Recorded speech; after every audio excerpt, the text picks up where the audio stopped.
আমাদের পুরো সিস্টেমটা হচ্ছে ক্লাসিক্যাল প্রাচীন বাস্তুশাস্ত্রের নিয়মের ওপরে তৈরি। কিন্তু গতকালই আমি বলেছি ক্লাসিক্যাল যে নিয়ম সেই সময় ঘরের থেকে মানে আমরা যদি গৃহকে বাস্তু হিসাবে যখন ধরছি, তখন সেই সময়ের আর্কিটেকচার অনুযায়ী বাড়ির বাইরে টয়লেট থাকতো, বাড়ির বাইরে কিচেন থাকতো, বাড়ির বাইরে স্টেয়ারকেস থাকতো, সিঁড়ি থাকতো। আজকে সবকিছু ঘরের মধ্যে চলে এসেছে। সুতরাং সেই প্রাচীন বাস্তুশাস্ত্রের যে ক্লাসিক্যাল টেক্সট, সংস্কৃত যে টেক্সট বা তামিল যে টেক্সট, সেই টেক্সট অনুযায়ী হুবহু সেটাকে প্রয়োগ করা যাবে না। তার থেকে কিন্তু অ্যাপ্লাইড বাস্তুর জন্ম হয়েছে। মানে অ্যাপ্লাই করে করে আমাদেরকে সেটাকে টেস্ট করতে হবে, অনন্তকাল ধরে টেস্ট করতে হবে, তারপরে সেখানে আমরা কনক্লুশনে পৌঁছাতে পারবো। আরেকটা হচ্ছে, একটা হচ্ছে আমরা এই বাস্তুশাস্ত্র দুটো পার্ট, মানে আমাদের অ্যাপ্লাইড বাস্তু দুটো মানে মিলিত একটা জিনিস, সেটা হচ্ছে একটা প্রাচীন বাস্তুশাস্ত্র এবং কেস স্টাডিজ, তার সঙ্গে হচ্ছে জ্যোতিষশাস্ত্র। কেন জ্যোতিষশাস্ত্র, এই জায়গাটাই হচ্ছে বোঝা। এই বিষয়ে আজকে আমি কিছু আমার বাস্তব জীবনের অভিজ্ঞতা শেয়ার করব। কেন শেয়ার করব? কারণ 2013 সালে, আমি গতকালও বলেছি, 2013 সালে আমি যখন প্রথম আমাদের অ্যাপ্লাইড বাস্তুর জাস্ট শুরু শুরু হবে, সেই প্রথমেই বাস্তুশাস্ত্র নিয়ে কাজ করাকালীন, তখন 2016 পর্যন্ত আমি জেনারেল বাস্তু নিয়েই কাজ করতাম। মানে যে ক্লাসিক্যাল নিয়ম, সাউথ ইস্টে কিচেন, নর্থ ইস্টে দেবালয় মানে পূজার ঘর, উম, বাস্তুর যে পথগুলো আছে, মুখ্য ভল্লাট সোম বা জায়ান্ট মহেন্দ্রের ওপর দিয়ে এন্ট্রেন্স, এইভাবে বিল্ডিং কিছু বানিয়েছিলাম। সেগুলো 2016 সালের মধ্যে তৈরি হয়ে গেছিল। এবং সেখানে কিন্তু বাস্তু যে কমপ্লিটলি খুব শুভ ফল দিচ্ছিল এমন নয়। এর থেকে স্বাভাবিকভাবে মনে প্রশ্ন জাগে, গতকালও বলেছি। আর একটা কেসেস আমরা দেখি, সেটা হচ্ছে যে একটা ফ্ল্যাটের উপরে আর একটা ফ্ল্যাট একেবারে একই লেআউট হওয়া সত্ত্বেও বিভিন্ন যে ব্যক্তিরা থাকছে তাদের উপরে জীবনের যে ঘটনা বা বাস্তুর যে প্রভাব সেটা আলাদা আলাদা হচ্ছে, মিলছে না। মানে সাউথ ওয়েস্টে কেউ যদি শোয়, সবার জন্যই যে সাউথ ওয়েস্ট শুভ হবে তা নয়। তো এইটা চর্চা করতে গিয়ে আমরা যেটা দেখেছি যে ইন্ডিভিজুয়াল বার্থ চার্ট অনুযায়ী, মানে জ্যোতিষ কুণ্ডলী অনুযায়ী আমাদের জীবনে এই বাস্তুটা রিয়াকশন করে, মানে বাস্তু কাজ করে, মানে রিয়াক্ট করে আমাদের জীবনের বাস্তুটা। তো সেই জায়গাটাই আজকে আমরা ভীষণ ভালোভাবে বুঝবো এই ফিলোসফিটাকে। এটাই হচ্ছে অ্যাপ্লাইড বাস্তু, অ্যাপ্লাইড জ্যোতিষের ফিলোসফি। এই যে অ্যাপ্লাইড বাস্তু, এই কথাটার মধ্যে আমরা 2016 সাল থেকে অ্যাপ্লাইড বাস্তু যত কাজ করি, তখন থেকেই কিন্তু আমরা জ্যোতিষের প্রয়োগ করি। কেন করি? তার মুখ্য কারণ হচ্ছে বাস্তু আদতে একেবারে যে, কারণ এই নিয়মগুলোকে, প্রথম কথা শ্লোক মিসিং আছে, শ্লোক সমস্ত কিছু পাওয়া যায় না। দ্বিতীয় কথা হচ্ছে এই নিয়মগুলোকে কিভাবে উদ্ধার করা হয়েছে তার ভেতরে কোনো রেফারেন্স নেই, যে এটা মাটির গুহা থেকে পাওয়া গেছে নাকি যে কালচার রয়েছে সেখানে কোনো রিসার্চ স্কলার পিএইচডি করছিল সেই সময় তাকে দায়িত্ব দেওয়া হয়, সংস্কৃত রিসার্চ স্কলার, যে তুমি এই সম্পর্কে বিভিন্ন লিপিবদ্ধ করো। আদতে কিভাবে এই শ্লোকগুলো এসেছে, বাট এই শ্লোকগুলো, যতগুলো শ্লোক ইয়ে আছে সেগুলো খাটে। মানে এমন নয় যে খাটে না, বিশেষত এন্ট্রেন্সের এফেক্ট গুলো ব্যাপকভাবে খাটে। মানে এন্ট্রেন্সের যেটা শ্লোকে বলা আছে সেটা একদম 100%, মানে তার কোনো ব্যতিক্রম হয় না। কিন্তু অনেক ক্ষেত্রে দেখেছি, যেমন সেই আর্কিটেকচারাল স্টাইল তো এখন ঘরের ভেতরে সিঁড়ি চলে এসছে, ঘরের ভেতরে টয়লেট চলে এসছে, ঘরের সাথে কিচেন চলে এসছে। তো সেটাকে হুবহু প্রয়োগ করা সম্ভব নয়। তো আমরা অ্যাপ্লাইড বাস্তু কেস স্টাডিজের উপরে নির্ভরশীল পুরোপুরি ভাবে। 2013 সাল থেকে আজ পর্যন্ত যত কাজ করেছি, সম্পূর্ণ কেসেস গুলো, অধিকাংশ, কিছু কেসেস নেই আমাদের কাছে এটা সত্যি, কিন্তু অধিকাংশ কেসেস আমাদের কাছে রিপোর্ট আকারে থাকে, এবং সেটা দীর্ঘদিন ধরে থাকে এবং পুরো ডিটেলস আমাদের থাকে।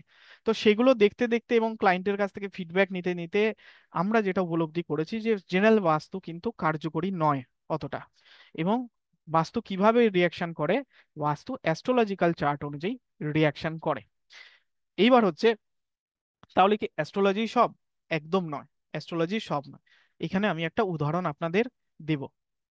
দেখুন, এটা আমার একদম পাড়ার কেস। দুটি যমজ বাচ্চা, দুটি যমজ বাচ্চাই হচ্ছে টুইন, দুটি মেয়ে।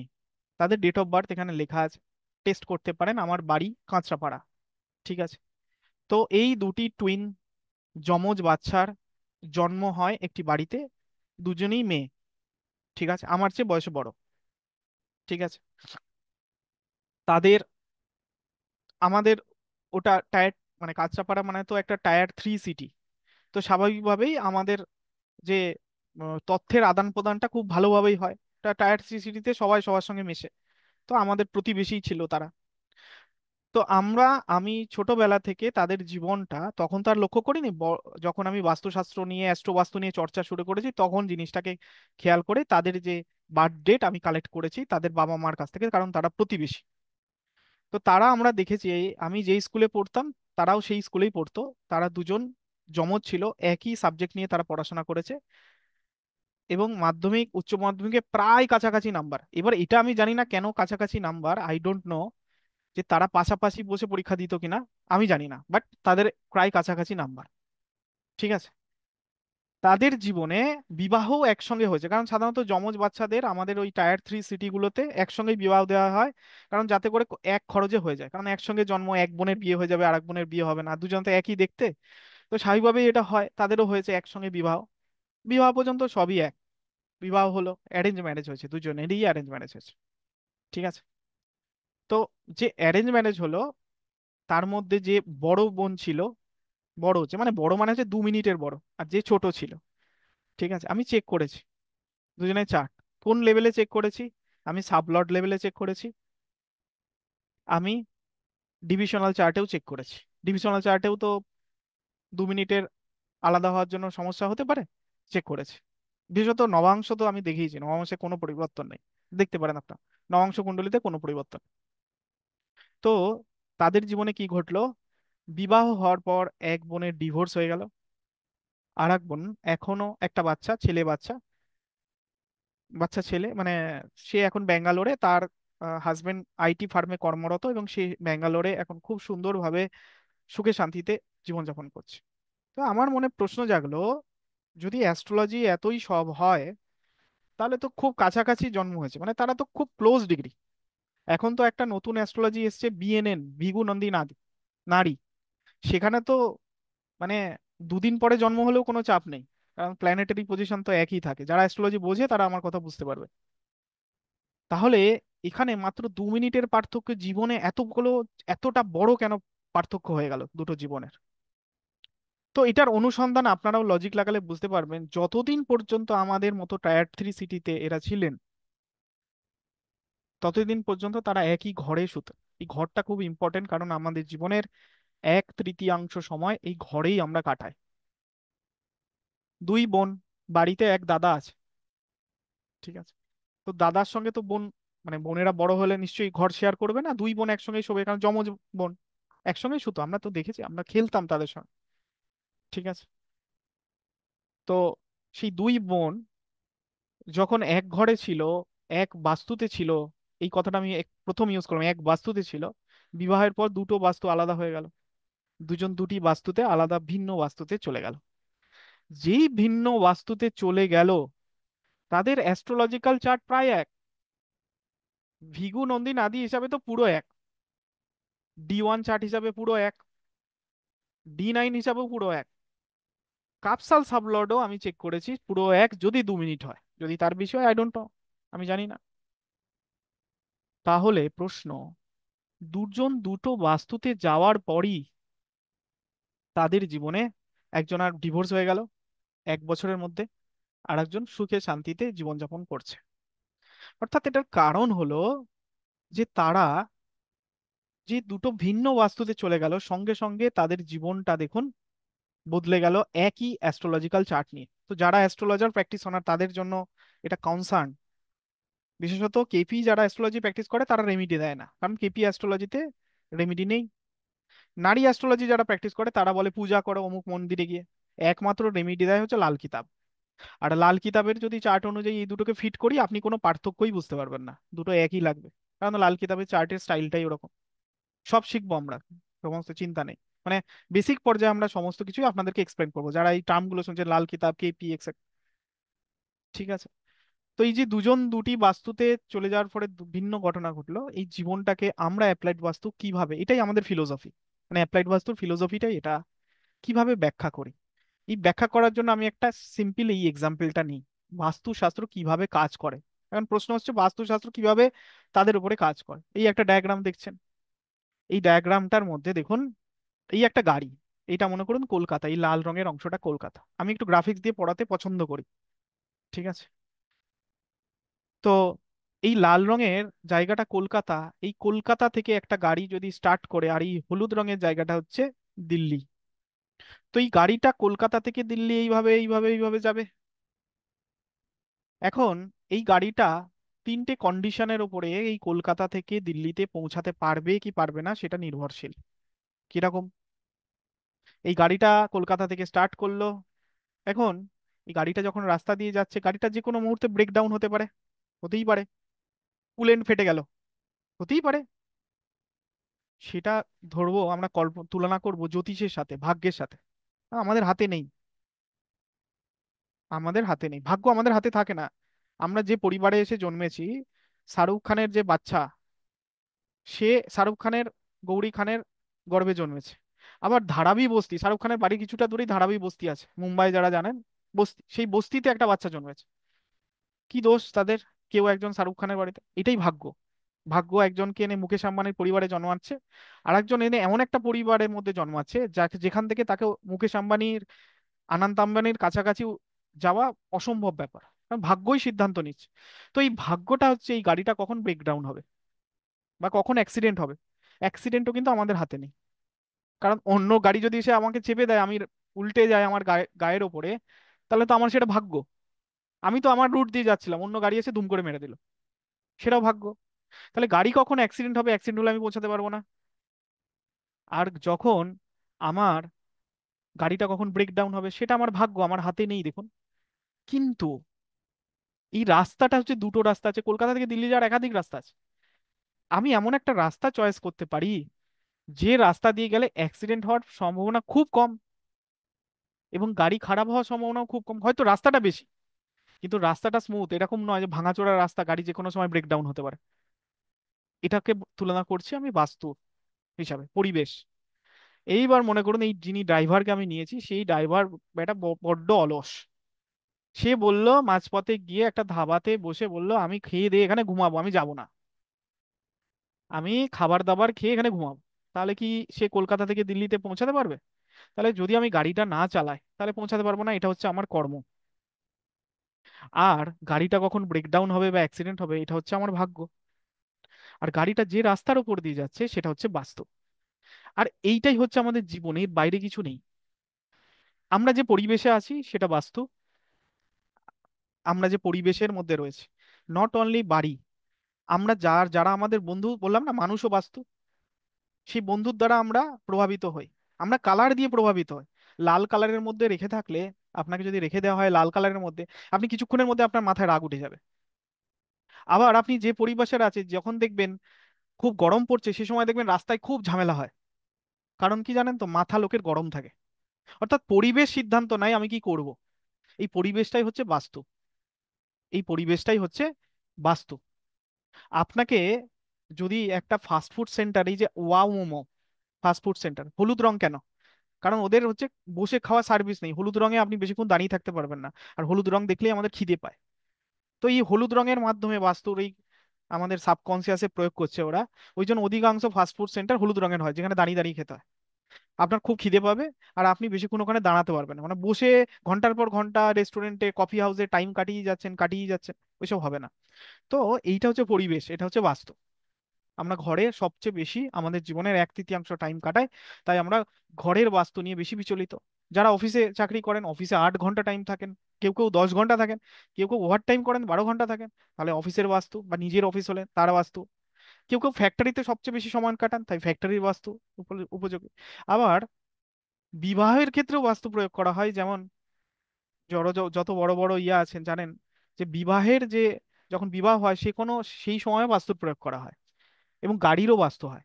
গাড়িতেও বাস্তু করা হয়। গাড়ি যারা, আহ, আমরা তো নিম্ন মধ্যবিত্ত, অনেকেই মধ্যবিত্ত পরিবার থেকে উঠে আসা, যারা উচ্চবিত্ত মানে একেবারে যারা হায়ার লেভেলের, তারা গাড়িরও বাস্তু করায়। আর বাস্তু সার্ভিসটা উচ্চবিত্তরাই নাই, আমি বললাম। ঠিক আছে? তো আমাদের এই জীবনটা আমি দেখুন 100%কে তিনটি সমান ভাগে ভাগ করেছি অনুপাতিক হারে। একটি হচ্ছে পরিবেশ বাস্তু, একটি হচ্ছে ভাগ্য, আর একটি হচ্ছে কর্ম। এখন এখানে অনেক অ্যাস্ট্রোলজার আমার শিক্ষার্থীরা রয়েছেন, তারা বলবেন আমরা তো অ্যাস্ট্রোলজিক্যাল রেমিডি দিয়ে ভাগ্য পরিবর্তন করি।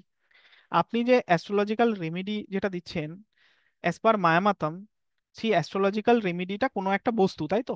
মায়ামাতামের কনসেপ্ট অনুযায়ী এই পৃথিবীতে অবস্থিত যে কোনো স্থাবর অস্থাবর সমস্ত কিছুই হচ্ছে বাস্তু। আপনি যে প্রয়োগ করছেন কার উপরে প্রয়োগ করছেন? শরীরের একটা নির্দিষ্ট স্থানে প্রয়োগ করছেন। আমাদের শরীরটাও একটা স্থাবর অস্থাবরের মধ্যে পড়ে, সেটাও বাস্তু।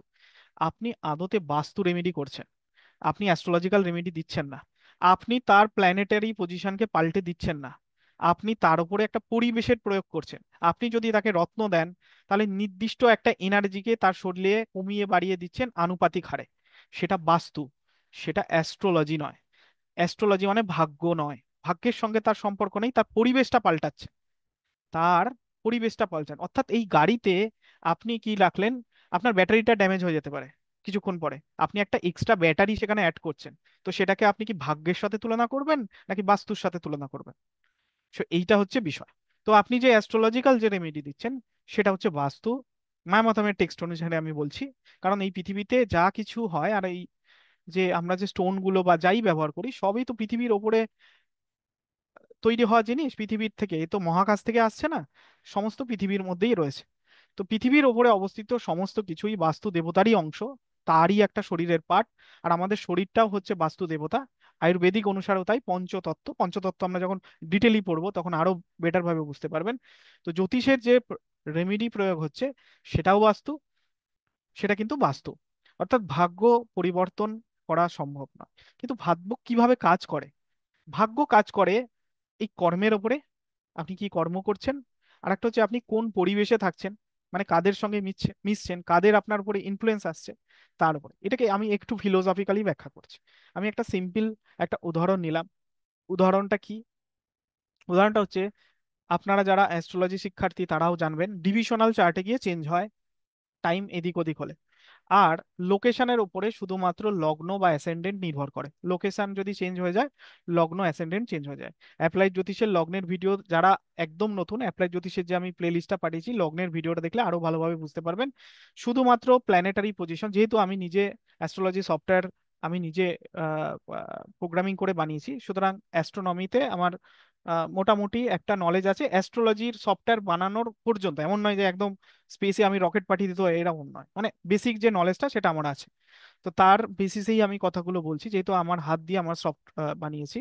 যে লগ্নর শুধুমাত্র লোকেশন যে আমরা দিই অ্যাস্ট্রোলজি সফটওয়্যারে, সেই লোকেশনটার উপরে নির্ভর করে লগ্নের যে ডিগ্রি বা হাউসগুলো নির্ভর করে।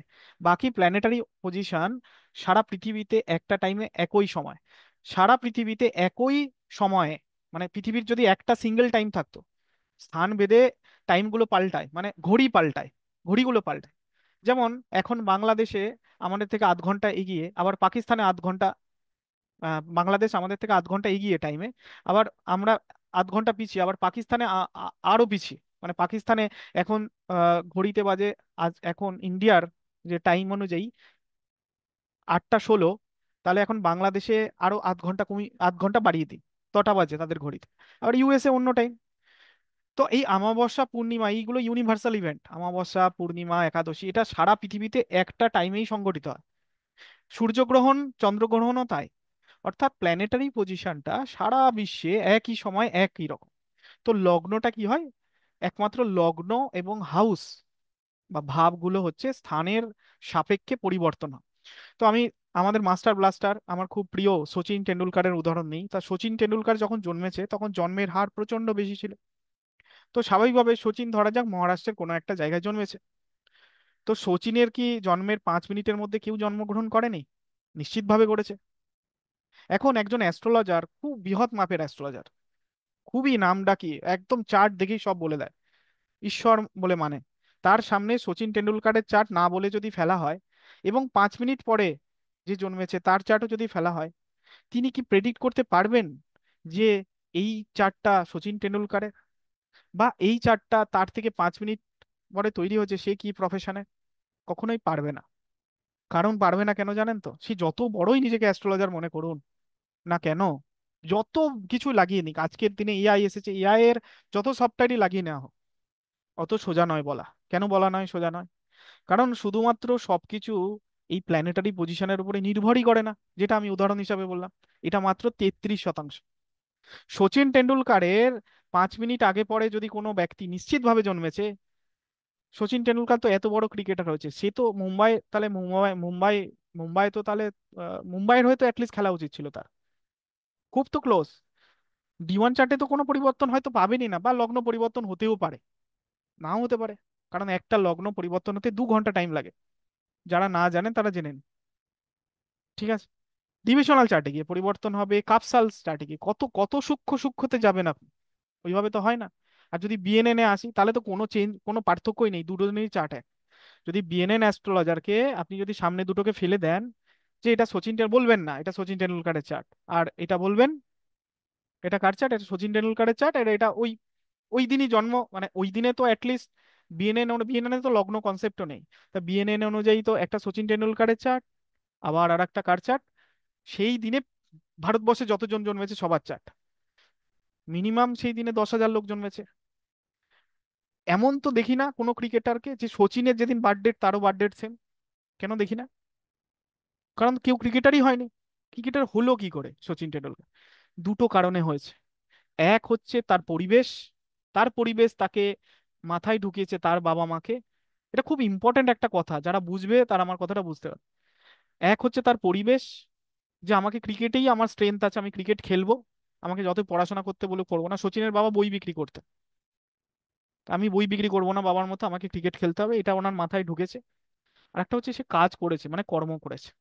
তো এই যে মাথায় ঢুকেছে অ্যাস্ট্রোলজি কিভাবে বাস্তুর সঙ্গে রিয়াকশন করে, বাস্তু মানে পরিবেশ, সে যে বেডরুমে শুতো, যে তার অ্যারেঞ্জমেন্টটাই এরকম ছিল, তার চার্টটাকে ইনফ্লুয়েন্স করে তাকে কোন জায়গায় নিয়ে গেছে, প্লেয়ারের দিকে নিয়ে গেছে। অবশ্যই তার সঙ্গে তার কর্ম আছে, আমি বলছি না সম্পূর্ণ বাস্তু, তার সঙ্গে তার কর্মও আছে। কিন্তু এই জ্যোতিষটাকে তাহলে আমরা নিচ্ছি কেন, কনসিডার কেন করছি, এখন প্রশ্ন তো এটা। আপনি যদি বলেন যে জ্যোতিষকে পরিবর্তন, ভাগ্যটাকে পরিবর্তন করা সম্ভব নয়, তাহলে কনসিডার কেন করছি? আমি কি বললাম, যে আমাদের কর্ম এবং এই বাস্তু অর্থাৎ পরিবেশ, এই জ্যোতিষীয় যে চার্টটা আমরা পেয়ে এসেছি, সেটাকে ইনফ্লুয়েন্স করা যায়, সেটাকে ইনফ্লুয়েন্স করা যায়। এই ইনফ্লুয়েন্সের জন্যই তো একই বার্থ চার্ট নিয়ে দুটি ভিন্ন ব্যক্তির ভিন্ন ভিন্ন ঘটনা জীবনে ঘটে। আমি দায়িত্ব নিয়ে বলছি, যত বড় অ্যাস্ট্রোলজার, সাবলট সাব সাবলট সাব সাব সাবলট যাই যান, আর ডি60 চার্টেই যান, কিছুতেই গিয়ে মেলাতে পারবেন না। আমি খুব দায়িত্ব নিয়ে এই কথাটা বলছি। ঠিক আছে। ভাগ্য সম্পূর্ণভাবে এইভাবে দায়ী নয়, এর সঙ্গে কিছুটা কর্মও আছে। যেমন লাল কিতাবের রেমিডিতে কর্ম করতে বলা হয়, অমুক কাজ করো, ধ্যান করো, এই করো, ওই করো, এক্সারসাইজ করো, সূর্য প্রণাম করো, এটা কর্ম। কর্ম দিয়ে কাকে ইনফ্লুয়েন্স করা হচ্ছে? আমরা জন্মের সময় যে চার্টটা পেয়েছি তাকে। আর বাস্তু হচ্ছে পরিবেশ, আমি যে পরিবেশে থাকবো, যে এনার্জির মধ্যে থাকবো, যার মধ্যে আমি থাকবো। আপনাকে যদি এখন দিল্লিতে দিয়ে আসা হয়, দিল্লির কি বায়ু দূষণ, তো স্বাভাবিকভাবেই আপনি সেই বায়ু আপনার শরীরে ঢুকবে, তার এবং সেই দূষণ আপনার শরীরে ঢুকবে। তো আপনি যে বাস্তুর মধ্যে থাকবেন, আপনি কি মনে করুন বাস্তুর মধ্যে সেই এনার্জির মধ্যে আপনি ডুবে রয়েছেন, সেই অনুযায়ী আপনার পাওয়া যে স্ট্রেংথ, আমি এটাকে বলি SWOT, সোয়াট, যে স্ট্রেংথ আপনার মধ্যে আছে সেই অনুযায়ী বাস্তু আপনার সঙ্গে রিয়াকশন করবে। তাহলে আমাদেরকে কি করতে হবে? আমাদেরকে রিভার্স ইঞ্জিনিয়ারিং করতে হবে। রিভার্স ইঞ্জিনিয়ারিং মানে কি? আমরা অ্যাস্ট্রোলজিক্যাল চার্ট দেখে বুঝবো যে কোনো ব্যক্তির কোন জায়গাটায় স্ট্রেংথ আছে। এই যে সোয়াট বলে যে আমি ওয়ার্ডটা লিখবো, এটাকে ভালো করে মনে রাখুন, SWOT। আমি ইংরেজিতে বলছি, আমি বাংলাতে ব্যাখ্যা করে দিচ্ছি, যারা ম্যানেজমেন্টের মানুষ তারা নিশ্চিতভাবে এর অর্থ জানে। ঠিক আছে। এটা মানে কি, আমাদের জীবনের এই 4টে পার্ট দিয়ে ব্যাখ্যা করায় ম্যানেজমেন্টের লোকরা, মানে যারা ম্যানেজমেন্ট পড়ে, MBA করে, সেখান থেকে ধার করা এটা, মানে যারা ম্যানেজমেন্টের ওয়ার্ড। তো এস হচ্ছে স্ট্রেংথ, ফর স্ট্রেংথ, মানে আমাদের কি, কোন বিষয়টা শক্তিশালী। এমন নয় তো যেই জন্মাক তার তো কিছু একটা শক্তি আছে, যে যতই যেখানেই জন্মাক, সে ধারাবি বস্তিতে জন্মাক আর কেউ বিকলাঙ্গ হয়ে জন্মাক, তার একটা পজিটিভ দিক আছেই। আর সেই পজিটিভ দিকটাই হচ্ছে এস অর্থাৎ সোয়াট। S, for Swat. R W for কি, উইকনেস। উইকনেস মানে তার একটা দুর্বলতা আছে। আর ও হচ্ছে অপরচুনিটি, তার জীবনে কি সুযোগ রয়েছে, তার তো সুযোগ আসতে পারে, সেইটাই তো আমরা জ্যোতিষীরা তাকে বলে দিই যে তুমি এই পথে যাও, তোমার এই পথে সুযোগ আছে।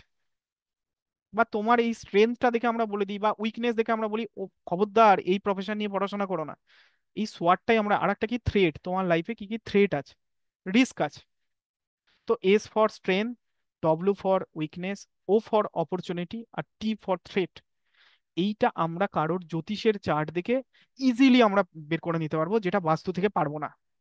আর বাস্তু এই সোয়াট অনুযায়ী তারকে রিয়াকশন দেয়। সচিন টেন্ডুলকারের চার্টকে আবার উদাহরণ হিসেবে নিচ্ছি। সচিন টেন্ডুলকারের চার্টে এই এজটা হয়তো তার ক্রিকেটের যে দক্ষতা সেটা ছিল, তার বাস্তু এবং তার কর্ম, তার বাবা মা কোনো না কোনো ভাবে সচিনকে বলেছে তুমি বাবা ক্রিকেটই খেলো। কারণ এরকমও তো হতে পারে যে, মনে করুন আমাদের বাচ্চা, আমাদের যারা নেক্সট জেনারেশন আসছে, তাদের মধ্যেও হয়তো এরকম কোনো দক্ষতা লুকিয়ে রয়েছে, কিন্তু আমরা বলছি না তোমাকে বাবা পড়াশোনাই করতে হবে, দিন রাত পড়াশোনাই করাচ্ছি, খেলতে দিচ্ছি না। কিন্তু আমরা অ্যাস্ট্রোলজিক্যাল চার্ট দেখি ইজিলি বের করে নিতে পারবো যে এর কোন বিষয়ে দক্ষতা রয়েছে। সেই অনুযায়ী তাকে বাস্তুটাকেও আমরা পাল্টে দিতে পারবো, বাস্তুটার পরিবর্তন করতে পারবো কালার থেরাপির মাধ্যমে, বিভিন্ন থেরাপির মাধ্যমে, যাতে বাস্তু থেকেও সে সাপোর্ট পায়। আর কর্ম তো তাকে করতেই হবে, তাকে প্র্যাকটিস করতে হবে। তো এর মাধ্যমে একটা মানুষ সাকসেস পেতে পারে। তো জ্যোতিষকে আমরা কেন কাজে লাগাই? জ্যোতিষ থেকে আমরা বের করি যে এই মানুষটার কি স্ট্রেংথ রয়েছে, অর্থাৎ এই মানুষটা কোন বিষয়ে দক্ষ, সেটাকে বের করার জন্য। এটা প্রয়োজন আছে বাস্তু করার আগে, অবশ্যই, মানে ভীষণভাবে প্রয়োজন এটা। সেই মানুষটার উইকনেস কোথায় আছে, প্রত্যেকটা মানুষের উইকনেস আছে, সেই মানুষটার অপরচুনিটি কোথায় আছে, আর সেই মানুষটার থ্রেট কি কি আছে লাইফে, এটা যদি বের করতে পারি, তাহলে তাকে আমরা, জ্যোতিষ শব্দের অর্থ কি, জ্যোতি, পথ দেখানো, একটা মানুষকে প্রপার গাইডেন্স দেওয়া। অনেক অ্যাস্ট্রোলজার এখন লেখে না মোটিভেটার। কেন লেখে বলুন তো মোটিভেটার? কারণ ওনার জানে অ্যাস্ট্রোলজিক্যাল যে রেমিডি গুলো দেওয়া হয়, অধিকাংশ রেমেডি কাজ করে না, ওই জন্য বলে মোটিভেশন দিই আমরা, রেমেডি রেমেডি কিছু করি না। ঠিক আছে? কিন্তু আমরা বাস্তুতে কিন্তু রেমেডি প্রয়োগ করব, কারণ বাস্তু ওইভাবে কাজ করে না। অ্যাস্ট্রোলজিক্যাল বাস্তু অন্যভাবে কাজ করে, বাস্তু একটা পরিবেশ দেয়, সাপোর্ট দেয়, যেটা অ্যাস্ট্রোলজিক্যাল অ্যানালাইসিস করার পর আমরা প্রয়োগ করব। ওই জন্য দেখবেন আমি একটা খুব কোটেশন ইউজ করি, astrology is predictive science. Astrology হলো প্রেডিকশন করা সায়েন্স। আমার কি স্ট্রেংথ আছে, উইকনেস আছে, অপরচুনিটি আছে, থ্রেট আছে। আর বাস্তু ইজ রেমিডিয়াল সায়েন্স, বাস্তু দিয়ে আমি রেমিডি করতে পারি। আজকে দু তিনজন জয়েন করেননি, তার মধ্যে একজন ভদ্রলোক ছিলেন যিনি গোয়ার। ওই ভদ্রলোকই কালকে একটা স্টেটমেন্ট দিয়েছেন যে আমি অ্যাস্ট্রোলজি নিয়ে প্রচুর পড়াশোনা করেছি, উনি কেপি অ্যাস্ট্রোলজি টলজি সব হাই লেভেলে জানেন। কিন্তু উনি বলছেন আমি রেমিডিটা শুধুমাত্র বিচার করলে হবে না, রেমিডিটা তাই জন্য আমি বাস্তু শিখতে এসেছি। ওনার স্টেটমেন্টটাই আমি এখানে নিলাম, ধার করলাম। তো ওই জন্যই বাস্তুটা শিখতে হয়, উনি সেটা বুঝেছেন যে অ্যাস্ট্রোলজিতে যে সমস্ত রেমেডি আপনারা প্রয়োগ করছেন ওটা আদতে বাস্তুই রেমেডি, কারণ আপনি শরীরে প্রয়োগ করছেন। আর ওটা বাস্তুর একটা অস্থাবর জিনিস, ওটা কোনো প্ল্যানেট নয়। আমরা প্ল্যানেট দিয়ে তাকে ব্যাখ্যা করছি বটে, কারণ আমরা কানেকশন করছি, তাকে একটা পরিবেশ দিচ্ছি। মানে মনে করুন, কেউ মনে করুন যখন শ্বাসকষ্ট হয় তাকে ডক্টর কি দেয়, ভেন্টিলেশন দেয়, ভেন্টিলেশনের সাপোর্ট দেয়। ঠিক সেই রকমই এই বাস্তু হচ্ছে সেই সাপোর্ট, যেই সাপোর্টের মাধ্যমে আমরা এই অ্যাস্ট্রোলজিক্যাল চার্টকে ইনফ্লুয়েন্স করতে পারি। যে এই বিদ্যাতে, এই ফিলোসফিতে এক্সপার্ট হয়ে যাবে, সে মানুষকে সঠিক পথ দেখাতে, আমি বলছি না সব মানুষকে সম্পূর্ণ সলিউশন করে দেবে, কিন্তু সঠিক পথ দেখাতে পারবে যে তুমি কোন বাস্তু তোমার জন্য শুভ, কোন ঘরটা তোমার জন্য শুভ, কোন জায়গায় কি রং করবে, কোন জায়গায় কি রেমিডি করবে। এই যে রেমিডির যে কাজটা, সেটা বাস্তু থেকে ভীষণ ভালোভাবে করা যায়, অনেকটাই ইনফ্লুয়েন্স করা সম্ভব। সেটাই আমরা অ্যাস্ট্রোলজিক্যাল চার্ট, আমরা রিভার্স ইঞ্জিনিয়ারিং করবো, আমরা অ্যাস্ট্রোলজিক্যাল চার্ট এনালাইসিস করব, তারপরে বাস্তু রেমেডি প্রয়োগ করব। এইটা খুব ইম্পর্টেন্ট এবং বিষয় ছিল, মানে এই এই ফিলোসফিটা বোঝার। অনেকেই এটা বোঝে না যে অ্যাস্ট্রো বাস্তুর কেন প্রয়োজন আছে, বাস্তুশাস্ত্র কেন প্রয়োজন আছে। শুধু বাস্তু কাজ করে না, শুধু বাস্তু হলে হবে না। কারণ শুধু বাস্তু দিয়ে তো আমি এটাই বিচার করতে পারলাম না যে ব্যক্তির জন্য আমি বাস্তুটা করছি, তার জন্য ঠিক তার কি কি দুর্বলতা আছে, তার কি স্ট্রেংথ আছে, তার কি অপরচুনিটি আছে, তার কি থ্রেট আছে, এটাই তো আমি জানি না। তো আন্দাজে ওপরে ঢিল ছোড়ার মতো, তাই না? আগে তো সেটা বের করতে হবে, সেই ক্যাটাগরাইজটা করতে হবে। গতকাল আমি আরেকটি শব্দ গুচ্ছ ইউজ করেছিলাম, যে যদি কারোর date of birth, time of birth, place of birth না থাকে, সেক্ষেত্রে তার যে ত্রিদোষের ক্যাটাগরি, মানে যেটা আয়ুর্বেদ প্র্যাকটিশনাররা করে, বাত প্রকৃতি না পিত্ত প্রকৃতি না কফ প্রকৃতি, সেটাও তাই। তার শরীরের মাধ্যমে পঞ্চতত্ত্বের বিশ্লেষণের মাধ্যমে এটা দেখা হয় তার কোনটা স্ট্রেংথ আছে, কোনটা উইকনেস আছে, কোনটা অপরচুনিটি আছে, কোনটা থ্রেট। ডক্টরও তাই করে। এবার যেটা দুর্বল আছে তারই ওষুধ দেয়, যেটা ডিসব্যালেন্স আছে তারই ওষুধ দেয়, আগে চেক করে ওটা ব্যক্তিগত লেভেল। তো সেইভাবেও আমরা করতে পারি যদি কারোর ডেট অফ বার্থ না থাকে। আর রিভার্স ইঞ্জিনিয়ারিং এখানে একটা আছে, পরিবারের যে কোনো মেম্বারের যদি আমরা চার্ট দেখি, মনে করুন নেক্সট জেনারেশনে, তাহলে আমরা তার বাবা মায়ের চার্টের অনুমান লাগাতে পারি যে তাদের প্ল্যানেটগুলো কোথায় কি বসে আছে, কারণ এটা তো রক্তের সম্পর্ক, এটা পাওয়া যায়। এটাও আমরা চর্চা করব। এই হচ্ছে বিষয়। বিষয়টাকে আপনারা শুনলেন খুব মনোযোগ সহকারে। আশা করি প্রত্যেকেই বুঝতে পেরেছেন ফিলোসফিটা কি। দ্বিমত থাকতে পারে, কেস স্টাডিজ এর মাধ্যমে আমরা সেটাকে বিচার করব। যেমন দেখবেন আজকে শ্রীমন্ত বাবু তাৎপর্যপূর্ণভাবে আমাদের, উনি হচ্ছেন অ্যাসোসিয়েট, মানে আমাদের যখন স্টুডেন্ট যখন কোর্স কমপ্লিট হয়ে যায় তখন বলা হয় অ্যাসোসিয়েট। আমাদের গ্রুপে একটা ডেট অফ বার্থ শেয়ার করেছে, সেই ডেট অফ বার্থে লেখা রয়েছে দুটি বাচ্চা একই সময়ে জন্ম 2 মিনিটের পরে, অথচ একই ঘরে থাকে, এই কথাটা ইউজ করেছে, অথচ তাদের পার্সোনালিটি আলাদা। তো এই ধরনের যদি কেসেস আপনারা পান, নিশ্চিতভাবে এই গ্রুপটা ওই জন্যই বানানো হয়েছে ওপেন ডিসকাশনের জন্য। ঠিক আছে? তো সেই জন্য দেবেন, নিশ্চিতভাবে আমরা সেটা নিয়ে চর্চা করব এবং দেখব। ঠিক আছে, আমি আবার ফিরে আসছি কেন উল্লেখ করলাম। আচ্ছা, এইটা যেটা বিষয় এইখানে, যে সেম আর্কিটেকচার, ফ্ল্যাটটা ফ্ল্যাটের উপরে আর একটা ফ্ল্যাট, আর একটা ফ্ল্যাট, আর একটা ফ্ল্যাট, সেম আর্কিটেকচার, তা সত্ত্বেও কি হচ্ছে, আলাদা আলাদা প্রভাব তৈরি করছে, কারণ অ্যাস্ট্রোলজিক্যাল চার্ট আলাদা। তাই, কারণ বাস্তু সম্পূর্ণভাবে 100% নয়, 33.33%। আপনার কর্ম 33.33%। আর ভাগ্য 33.33%। এই তিনটেতে আপনাকে এক্সপার্টাইজ হবে। ঠিক আছে, এখন একটা নতুন টেকনিক এসছে মার্কেটে, কর্মা অ্যালাইনমেন্ট টেকনিক, আপনারা অনেকেই শুনেছেন। এটি কি? এখন তো দেখছে অ্যাস্ট্রোলজিক্যাল রেমিডি কাজ করছে না, আর বাস্তু পরিবর্তন করা যাচ্ছে না ভাঙাচোরা করে। তাহলে এখন কি করতে হবে? কর্ম ঠিক করতে হবে। ওইটার নাম দিয়েছে কর্ম অ্যালাইনমেন্ট, নর্থ ইন্ডিয়ান কনসেপ্ট ওগুলো। নিজেরই কর্ম ঠিক নেই, মানে আমি বলছি না যে তারা ভুল পড়াচ্ছে, বাট এটা হচ্ছে কর্ম অ্যালাইনমেন্ট টেকনিকের কথাটা হচ্ছে আপনার কর্মটাকে আমি ঠিক করে দেবো। ঠিক আছে, এই হচ্ছে জিনিস। এবার কোথা থেকে ঠিক করছে দেখুন, সেই অ্যাস্ট্রোলজিক্যাল চার্ট পড়ছে, পড়ে বলছে আপনার জন্য ওই একই সোয়াট অ্যানালাইসিস হচ্ছে। সোয়াট মানে হচ্ছে আপনার কোন জায়গাটায় আপনি সবচেয়ে বেশি সবল, ঠিক আছে, কোন জায়গাটায় আপনি বেশি সবচেয়ে দুর্বল, কোন দিকটায় আপনি দুর্বল, কোন দিকটায় আপনার অপরচুনিটি আছে, আর কোন দিকটায় আপনার থ্রেট আছে। এবার মনে করুন কেউ আপনার দুর্বলতা জেনে নিল, জেনে গেল, তাহলে আপনি ভান করবেন তার সামনে যদি জেনে যায় যে আমি ওই বিষয়ে দুর্বল নই। যেমন আপনার গার্লফ্রেন্ড বা আপনাদের বয়ফ্রেন্ড, মানে হাজবেন্ড বা ওয়াইফ, আপনার যদি দুর্বলতা জেনে যায়, কিভাবে আপনাকে ছড়ি দিয়ে ঘোরাবে, বা কোনো বন্ধু বান্ধব। ঠিক আছে, তো এই দুর্বলতা এবং সবলতা একজন অ্যাস্ট্রোলজারের এথিক্স, যে প্রাইভেসি মেনটেন করা এবং কাউকে কখনো এই দুর্বলতা এবং সবলতার বেসিসে হিট না করা, এটা প্রত্যেকটা অ্যাস্ট্রোলজারের আমি মনে করি একটা এথিক্স থাকা উচিত। এথিক্স আপনি জেনে যাবেন এই সাবজেক্টটা, এই কোর্সটা কমপ্লিট করার পর কিভাবে বের করা যায় সেটা। তাই মানে এমন নয় আপনি ম্যানিপুলেট করা শুরু করবেন লোকজনকে চার্ট দেখেন। এটাও কিন্তু কখনোই করবেন না, যেগুলো সাধারণত বহু অ্যাস্ট্রোলজার এটা করে থাকে। রেমিডি বিক্রি করে দেয় ইচ্ছা করে, ঘটনা ঘটবে তা সত্ত্বেও রেমিডি বিক্রি করে। ঘটনা সিগনিফাই করছে কিন্তু এখন করছে না, ও এখন একটু উতলা হয়ে গেছে, সেই সময় একটা তাবিজ কবজ বেচে দেবে। ও জানে যে ঘটনা তো ঘটবেই, তাবিজ নিলেও ঘটবে, না হলে ঘটবে, একটু ভয় দেখিয়ে বেঁচে দিল। তো এই ধরনের ম্যাল প্র্যাকটিস করবেন না। কর্মফল বলে একটা জিনিস আছে, সেটা কিন্তু পেতেই হবে। ঠিক আছে, এমনি সৎ পথেও অনেক অনেক অনেক ভালো কাজ করা যায়। ঠিক আছে, তো এই হচ্ছে আমাদের ইন্ট্রোডাকশন ছিল বাস্তুশাস্ত্রের, আমাদের অ্যাপ্লাইড বাস্তু ফিলোসফির।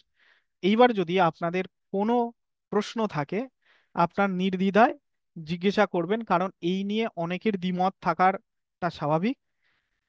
মানে এই যে ফিলোসফিটা বললাম, আপনারা খোলামেলা ভাবে আলোচনা করতে পারেন, কোনো সমস্যা নেই।